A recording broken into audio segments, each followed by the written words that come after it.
Hello everyone, अस्सलाम वालेकुम। आपका स्वागत है मेरे न्यू ब्लॉग में। तो आज आपको सभी को पता है कि आज ईद है, तो सबको ईद मुबारक। तो भाई इतनी गर्मी पड़ रही है तो इन दोनों को ठंड लग रही है, आयान आप जी को और हसन को। मैं कह रहा हूँ कि जर्सी उतार के आते तो कह रहे भाई ठंड लग रही है हमें। तो भाई ये दोनों तो चले गए बुढ़ापे में।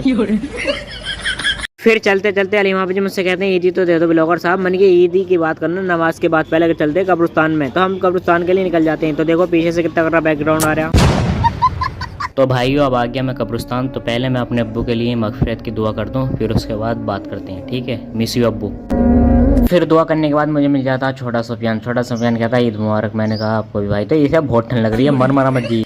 तो फिर मैं पहुंच जाता हूँ कुछ ही देर में ईदगाह पर, जहाँ पर हम ईद की नमाज अदा करते हैं। तो ये वो ईदगाह है। फिर कुछ देर में पहुंच जाता हूँ दरगाह शरीफ पर, क्योंकि दरगाह शरीफ पे भी दुआ मांगना बहुत ज़रूरी होता है। तो फिर मैं अंदर चला जाता हूँ। अंदर दुआ मांगने के बाद मैं आ जाता हूँ मस्जिद पर। मस्जिद पर ये देखता हूँ तो यहाँ पर खड़े होते हैं हफीज भाई। अस्सलाम वालेकुम। हमारी और हमारे ग्रुप की तरफ से आप सबको ईद मुबारक। तो रमज़ान हो गए कंप्लीट। हसन आया था अपनी पुरानी वाली हरकतों पे, जैब पहले करता था वो, डिब्बे में हाथ डालो और नमकीन गायब। चलो इसे छोड़ो, अब ये देखो अपने भाई लोग आ जाते हैं। ये कहते हैं खालिद भाई ईद मुबारक। भाई आपको भी दिल से ईद मुबारक। तो फिर मुझसे के गले मिलने लगते हैं। मैं भी इनसे गले मिलने लगता हूँ। गले मिलने के बाद सभी कहता है ईद मुबारक। मैंने कहा आपको भी ईद मुबारक। तो भाई कुछ ही देर में अपने भाई लोग इरफान भाई के घर जाते हैं दावत खाने, बिरयानी तोड़ने। ये पूरी पलटन की पलटन बिरयानी तोड़ने जा रही है। राजू भाई कहते हैं ईद मुबारक। मैंने कहा आपको भी। तो फिर मैं आ जाता हूँ घर भाई जुब्बा पहनने के लिए, क्योंकि नमाज का टाइम हो रहा होता है। तो मैं जल्दी से जुब्बा पहनने लगता हूँ। तो भाई जुब्बा पहन के मैं आ जाता हूँ मस्जिद, क्योंकि मुझे बनवाना होता है साफा, क्योंकि पगड़ी जब तक नहीं बनती जब तक मैं नहीं आता। तो मैं साफा बनवाने लगता हूँ। तो इन दिनों से साफा नहीं बनता। देखो 3 जने पकड़ के बांध रहे हैं, जैसे कि मैं भाग रहा हूँ कहीं को। तो तीनों के तीनों बांधते हैं। तो भाई एक से भी नहीं बनता। सोफियान ने बांध तो दिया खैर।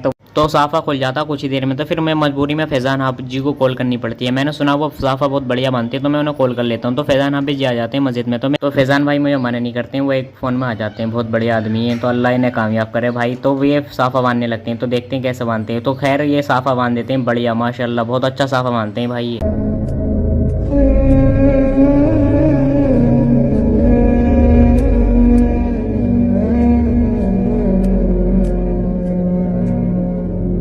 तो आप देख सकते हैं फाइनली मेरा साफा माशाल्लाह बहुत बढ़िया लग रहा है। अगर आपको भी अच्छा लग रहा है तो भाई बताना जरूर कमेंट में। तो फिर हमारा नमाज का टाइम हो जाता है, तो हम नमाज पढ़ने के निकल जाते हैं। तो अलीम हाफिज जी और रायन हाफिज जी कहते हैं तेज तेज चलो ब्लॉगर साहब, नमाज का टाइम ना है। तो मैंने कि ये चल रहे हैं, सबर करो, सबर का फल मीठा होता है। तो फिर हमारे भाई मिल जाते हैं। तो फिर इनसे गले मिल के हम चले जाते हैं सीधा नमाज के लिए। तो मैं मजार की तरफ को निकलते हुए पहुंच जाता हूँ ईदगाह पर। तो सोफियान देखो इतनी तेज भाग रहा है जुब्बा उठा के। भाई आराम से चल, जगह मिल जाएगी। तो कहता है नहीं मिलेगी भाई, ईद का दिन है ये।